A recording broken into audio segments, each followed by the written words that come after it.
आज हम एक ऐसा वाकया सुनेंगे जो हमारी जिंदगी का रुख बदल सकता है। ये दुनिया बज़ाहिर बहुत हुसैन लगती है।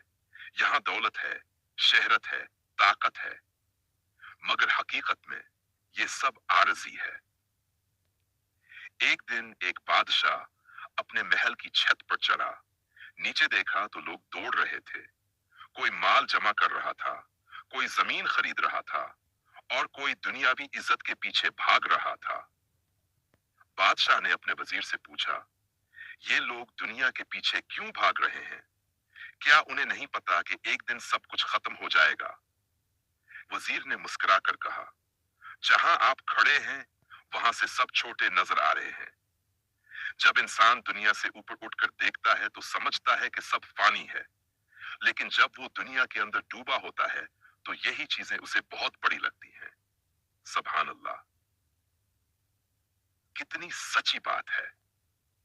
हम सब दुनिया में इतने अलझे हुए हैं कि आखिरत को भूल जाते हैं। कुरान पाक में अल्लाह ताला फरमाता है, ओपन कोट, और ये दुनिया की जिंदगी तो सिर्फ खेल और तमाशा है, क्लोज कोट। दुनिया की हर चीज खत्म होने वाली है, लेकिन जो चीज बाकी रहेगी वो है ईमान, नेक अमल और सब्र। जब हम दुनिया के काम अल्लाह के लिए करते हैं तो यही दुनिया इबादत बन जाती है, और जब हम दुनिया के लिए जीते हैं तो आखिर में खाली हाथ रह जाते हैं। याद रखो, ये दुनिया एक इम्तिहान है। अल्लाह हमें हर रोज देख रहा है कि हम किस रास्ते का इंतखाब करते हैं, दुनिया का या आखिरत का।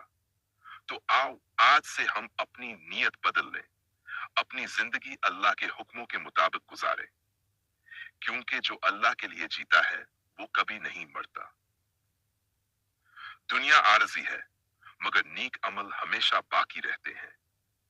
मजीद इस्लामी वीडियोस के लिए मुस्लिम टीवी को सब्सक्राइब करें।